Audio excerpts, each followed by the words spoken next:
Hi hello నమస్తే welcome to Suman TV. నేను మానస. ఈరోజు మనతో పాటు ఉన్నారు విశ్వనాథ్ గారు ఫ్రమ్ బీక్యూబ్ సాఫ్ట్వేర్ సొల్యూషన్స్ అనమాట. And he is 21 years experienced in Java full stack. Viswanath గారితో మాట్లాడదాం. ప్రెసెంట్ సిచ్యువేషన్స్ ఎలా ఉన్నాయి, ఇప్పుడు ఏఐ బాగా కోర్సెస్ కూడా ఎక్కువగా వస్తూ ఉన్నాయి. ఇలాంటి సిచ్యువేషన్స్లో కొత్తగా వచ్చే ఫ్రెషర్స్ కావచ్చు, లేదంటే ఆల్రెడీ స్టడీస్ కంప్లీట్ అయిపోయి లేదంటే జాబ్స్లో ఉన్న వాళ్ళైనా సరే వాళ్ళకి జావా ఎంతవరకు ఉపయోగపడుతుంది, జావా అండ్ ఏఐ కాంబినేషన్ ఎలా ఉంటుంది, ఇలాంటి చాలా ఇంట్రెస్టింగ్ విషయాలు మనం తెలుసుకుందాం. ఎస్పెషల్లీ ఫ్రెషర్స్ కనుక ఏఐ కోర్సెస్ చేయాలంటే ఏవి చేస్తే వాళ్ళ ఫ్యూచర్ బాగుంటుంది డిస్కస్ చేద్దాం. విశ్వనాథ్ గారు నమస్తే అండి. నమస్తే అండి. విశ్వనాథ్ గారు, సో ఫస్ట్ ఆఫ్ ఆల్ ఇప్పుడు ఈ 2026లో ఏఐ కోర్సెస్ కూడా చాలా వస్తున్నటువంటి సిచ్యువేషన్స్లో జావాకి ఎంతవరకు డిమాండ్ ఉంది, జావా చేస్తే కనుక జావా కోర్స్ నేర్చుకుంటే కనుక ఎలాంటి ఫ్యూచర్ ఉంటుంది? ఫస్ట్ మనం తెలుసుకోవాల్సింది ఏంటంటే మన డే టు డే లైఫ్లో ఆల్రెడీ జావా ఉంది. సో ఫస్ట్ అది మనం తెలుసుకోవాలి. సో ఒక జావా అంటే ఏదో ఒక టెక్నాలజీ, ఏదో ఒక కోర్స్ నేర్చుకొని జావాలో జాబ్ చేయడం అని కాకుండా already Java is there in our life. So మనం యూజ్ చేసే అమెజాన్, ఫ్లిప్కార్ట్ లాంటి అప్లికేషన్స్లో, స్విగ్గీ, జొమాటో లాంటి అప్లికేషన్లో, bank transaction, PhonePe, Google Pay లాంటి అప్లికేషన్, ఎస్బీఐ, హెచ్డిఎఫ్సి, ఐసిఐసిఐ లాంటి అప్లికేషన్స్లో, చాలా ఈ కామర్స్ అప్లికేషన్స్లో జావాతోనే డెవలప్ చేశారు. అంటే ఇప్పుడు నేను మన ఆఫీస్కి రావడం కోసం నావిగేషన్ పెట్టుకున్న యాప్ కూడా జావాలోనే డెవలప్ చేశారు. చాలా యాప్స్ అన్ని కూడా జావాలోనే డెవలప్ చేశారు కాబట్టి జావాకి ఎప్పటికీ డిమాండ్ ఉంటుంది. సో నా చిన్నప్పటి నుంచి వింటున్నాను జావా ఈజ్ ఎవర్ గ్రీన్ అని.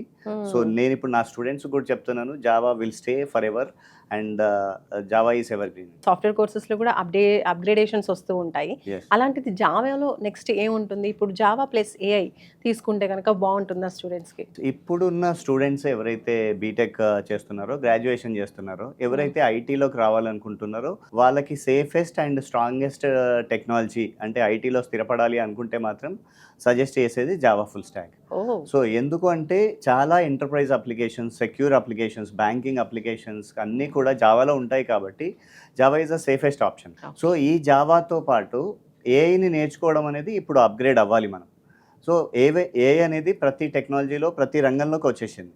ఈ జావాలో కూడా ఏఐతో యూజ్ చేయడం వల్ల మనం కోడింగ్ ఏదైతే ఉందో, మనం రాయాల్సిన కోడ్ ఏదైతే ఉందో అది కొంతవరకు ఏఐ చేసిస్తోంది. కానీ ఏ బ్యాంకింగ్ అప్లికేషన్ కూడా ఏఐ మీద డిపెండ్ అవ్వదు కాబట్టి ఖచ్చితంగా ఎక్కడో ఒక దగ్గర జావా డెవలపర్స్ ఉండాలి. సో నా నెక్స్ట్ క్వశ్చన్ కూడా నేను అదే అడుగుదాం అనుకున్నాను. ఇప్పుడు ప్రెసెంట్ సిచ్యువేషన్స్లో మనకి చాట్ జీపీటీ కావచ్చు, ఏఐలో మనం కోడింగ్ అడిగినా కూడా మనకు జనరేట్ చేసి ఇచ్చేస్తూ ఉంటుంది. సో అలాంటప్పుడు పర్టికులర్గా మళ్ళీ కోడింగ్ నేర్చుకోవాల్సిన అవసరం ఉంటుందా, లేదంటే చాట్ జీపీటీ ఇలాంటి వాటి వల్ల అవి ప్రొవైడ్ చేసేటువంటి కోడింగ్తోనే మనం జనరేట్ చేయడం, యాప్ జనరేట్ చేయడం యూజ్ అవుతుందా? సో ఇది రోజువారీ మేము వినే క్వశ్చన్ అండి. ఏఐ వచ్చింది కదా, చాట్ జీపీటీలో, క్లాడ్లో, పర్ప్లెక్సిటీలో ఇలాంటి ఏఐతో జనరేట్ అయిన టూల్స్లో మనం కోడ్ ఇచ్చేస్తే డైరెక్ట్గా ప్రాంప్ట్ ఇస్తే కోడ్ వచ్చేస్తుంది కదా అనేది రెగ్యులర్గా మేము వింటున్న క్వశ్చన్. సో ఇక్కడ మనం అర్థం చేసుకోవాల్సింది ఏంటంటే ఆ చాట్ జీపీటీ అనేది ఏఐతో డెవలప్ చేసిన టూల్ అనేది మనకి ఎంతవరకు ఇస్తుంది అనేది మనం అర్థం చేసుకోవాల్సిన విషయం. సో అక్కడ మనం ప్రాంప్ట్ ఇస్తే కోడ్ ఇచ్చేస్తుంది, కానీ ఆ కోడ్ కొన్నిసార్లు చాట్ జీపీటీ కూడా మేక్ మిస్టేక్స్. కానీ అది సరైన ఆన్సరే ఇచ్చిందా లేదా అని చెక్ చేయడానికి ఒక డెవలపర్ ఉండాలి. ఆ ఇచ్చిన కోడ్ని రివ్యూ చేసి మనకి తగ్గట్టుగా, అంటే మన క్లయింట్కి తగ్గట్టుగా కస్టమైజ్ చేయడానికి కూడా డెవలపర్స్ ఉండాలి. సో జావాకి ఇంకా అప్గ్రేడేషన్ అంటే ఏం చెప్తారు? ఇప్పుడు జావాలో మనం జాబ్ చేస్తున్నాం, జావా కోర్సెస్ నేర్చుకున్నాము, ఆల్రెడీ జాబ్లో ఉన్నాము, బట్ ఇంకా ఫ్యూచర్ అప్గ్రేడ్ అవ్వాలి అంటే స్ప్రింగ్ కావచ్చు, ఇంకా అదర్ అడ్వాన్స్డ్ కోర్సెస్ గురించి ఏం చెప్తారు? ఎస్. సో జనరల్గా ఒక 20 years బ్యాక్ కోర్ జావా నేర్చుకుంటే జాబ్స్ వచ్చేవి. ఆ తర్వాత 10 years బ్యాక్ వరకు స్ప్రింగ్ ఎంవీసీ నేర్చుకుంటే జాబ్స్ వచ్చాయి. బట్ ఇప్పుడు స్ప్రింగ్ బూట్తో పాటు ఫ్రేమ్ వర్క్స్ అంటాం, మనం రెడీమేడ్గా ఏదైతే అవైలబుల్ ఉందో, అంటే ఒకప్పుడు మనం రాయాల్సిన 50 lines ఆఫ్ కోడ్ ఇప్పుడు 10-15 linesలో రాస్తే సరిపోతుంది. అంటే ఆ ఫ్రేమ్ వర్క్స్తో రాయాల్సిన కోడ్ అంతా తగ్గిపోయింది. సో ఈ ఫ్రేమ్ వర్క్స్ నేర్చుకోవడంతో పాటు బీటెక్ స్టూడెంట్స్ కానీ గ్రాడ్యుయేషన్ స్టూడెంట్స్ ఏం టార్గెట్ చేయాలంటే ఏఐని అడాప్ట్ చేసుకోవాలి. ఏఐతో మనకి వర్క్ తగ్గిపోతుంది. సో చాలామంది జావాని చూసి జావా ఈ స్టఫ్ అనే ఫీలింగ్లో ఉంటారు, వేరే అదర్ టెక్నాలజీస్ ఏవో సింపుల్ అని చెప్పేసి అటు వెళ్ళిపోతూ ఉంటారు. బట్ జావా రియల్లీ ఇప్పుడు సింపుల్ అయింది. 30 years back James Gosling simple అని చెప్పాడు, కానీ ఏఐ వచ్చిన తర్వాత, ఫ్రేమ్ వర్క్స్ వచ్చిన తర్వాత జావా ఫుల్ స్టాక్ ఇప్పుడు రియల్గా సింపుల్ అయింది. జావా నిజంగా టఫ్ అంటారా? అంటే ఇప్పుడు మీరు ఈజీ అంటున్నారు, బట్ ఫ్రెషర్స్కి ఎలా ఉంటుంది? అది కాకుండా ఇప్పుడు నాన్ కంప్యూటర్ కోర్సెస్ వాళ్ళు కూడా మళ్ళీ కోర్సెస్ చేస్తూ ఉండడం, కంప్యూటర్స్ వైపు రావాలి అనుకోవడం మనం చూస్తూ ఉంటాము. సో ఇక్కడ డిమాండ్ ఎక్కువ ఉంటుంది, లేదంటే మంచి పే స్కేల్ ఉంటుందనో. సో అలాంటి వాళ్ళకి అంటే నాన్ కంప్యూటర్ స్టూడెంట్స్కి కూడా జావా ఏమైనా టఫ్గా ఉంటుందా, ఈజీగా ఉంటుందా? How can they make it easy? ఈ క్వశ్చన్కి ఆన్సర్ ఇచ్చే ముందు నేను మిమ్మల్ని ఒక క్వశ్చన్ అడుగుతాను. So Telugu, Hindi, English, maths, science, social చిన్నప్పుడు మనం చదువుకున్న 6 సబ్జెక్ట్స్. ఇందులో మీకు ఏ సబ్జెక్ట్ టఫ్ ఉండేది ఆ రోజుల్లో? సోషల్ సబ్జెక్ట్ టఫ్ ఉండేది. కొంతమందికి సైన్స్ టఫ్ ఉండేది, కొంతమందికి మ్యాథమెటిక్స్ టఫ్ ఉండేది.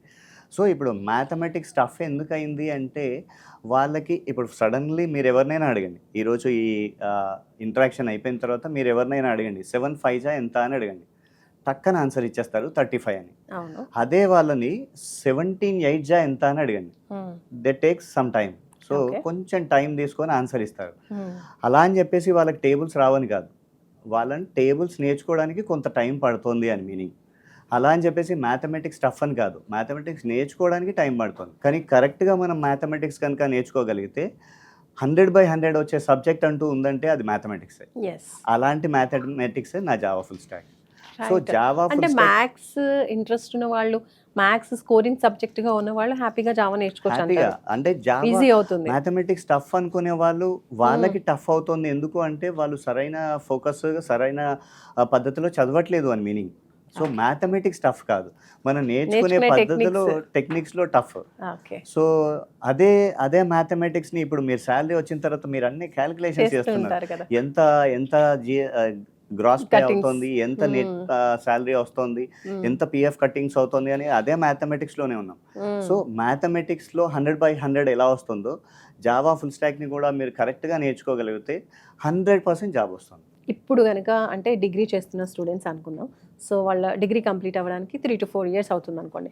సో ఇప్పుడే వాళ్ళు అడ్వాన్స్డ్గా ఆలోచించి కోర్సెస్ నేర్చుకోవడం స్టార్ట్ చేయాలి అంటారా, లేదంటే ఫైనల్ ఇయర్లోనే మళ్ళీ అప్పుడు వచ్చేటువంటి అప్గ్రేడేషన్స్ని బట్టి కోర్స్ సెలెక్ట్ చేసుకుని అప్పుడు వాళ్ళు కోర్స్ నేర్చుకుంటే వాళ్ళ జాబ్కి ఈజీగా ఉంటుందా? కరెక్ట్. సో చాలామంది స్టూడెంట్స్లో పేరెంట్స్లో ఉన్న క్వశ్చన్ కూడా, మా అబ్బాయి మొన్ననే సిఎస్సిలో జాయిన్ అయ్యాడు, ఈసీఈలో కోర్స్ సైడ్ జాయిన్ అయ్యాడు, ఎలా వెళ్తే జాబ్ కొడతారు అనేది చాలా మంది పేరెంట్స్. ఎందుకంటే ఆఫ్టర్ 4 years మళ్ళీ కొంచెం అప్గ్రేడేషన్స్ మనం చూస్తూ ఉంటాం. ఖచ్చితంగా ఇప్పుడు ఉన్న ఏ కాలంలో 4 years కాదు, అసలు 4 daysలోనే కొత్త స్కిల్ వచ్చేస్తుంది.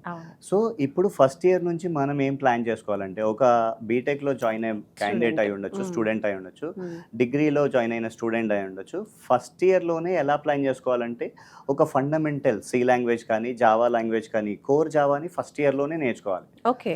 సో ఫస్ట్ ఇయర్లో నేర్చుకోవడంతో పాటు సెకండ్ ఇయర్కి వచ్చినప్పుడు ప్రాబ్లమ్ సాల్వింగ్ స్కిల్స్ మీద ఫోకస్ చేయాలి. అంటే కాలేజ్లో సార్లు ఎలా చెప్తారంటే ఒక ప్రాబ్లం చెప్పేసి ఇది కోడ్ రాసుకోండి అంటారు, ప్రాక్టీస్ చేస్తాం ల్యాబ్లో, ఇది మనం రెగ్యులర్గా చూసేది. బట్ ఆ ప్రాబ్లంకి అదొకటే సొల్యూషనా? కాదు. సో మల్టిపుల్ సొల్యూషన్స్ కూడా ఉంటాయి. సో ఇప్పుడు మనకి ఇక్కడికి స్టూడియోకి రావడం కోసం చాలా రూట్స్ ఉంటాయి, అందులో ఏది బెస్ట్ రూట్ అని మ్యాప్ ఇస్తుంది. అలాగే ఒక ప్రాబ్లంకి ఎన్ని సొల్యూషన్స్ ఉన్నాయి, అందులో ఏది బెస్ట్ సొల్యూషన్ అని సెకండ్ ఇయర్ నుంచే తెలుసుకోగలిగితే, డేటా స్ట్రక్చర్స్ అండ్ ఆల్గరిథమ్స్ నేర్చుకోగలిగితే థర్డ్ ఇయర్కి వచ్చినప్పుడు ప్రాజెక్ట్స్ చేయగలుగుతారు. సో థర్డ్ ఇయర్లోనే అందుకే కాలేజెస్ కానీ కంపెనీస్ కానీ ఇంటర్న్షిప్స్ ఆఫర్ చేస్తాయి. So 2 months internships, 8 weeks of internships అని ఆఫర్ చేస్తాయి. సో కంప్లీట్ అయిపోయిన తర్వాత అప్పుడు వెతకడం స్టార్ట్ చేస్తే 1 year అయిపోతుంది. సో ఫస్ట్ ఇయర్ నుంచే కనుక ప్లాన్ చేసుకోగలిగితే థర్డ్ ఇయర్ వరకు ప్రాజెక్ట్స్ అయిపోతాయి. అండ్ ఫైనల్ ఇయర్లో communication skills, presentation skills improve చేసుకోగలిగితే ఆన్ క్యాంపస్లో జాబ్ కొట్టేయచ్చు, లేదా బయటకు వచ్చిన తర్వాత ఇమీడియట్లీ జాబ్ కొట్టేయచ్చు. Thank you. నమస్తే. సో చూస్తున్నారు కదండి, వీక్యూబ్లో మీరు కూడా ఏమైనా సాఫ్ట్వేర్కి సంబంధించిన జాబ్లో సెటిల్ అవ్వాలి, మంచి కోర్స్ నేర్చుకోవాలి అంటే ఒక్కసారి వీక్యూబ్ని సంప్రదించండి. స్క్రీన్పై కనిపిస్తున్న నంబర్స్కి కాల్ చేయండి.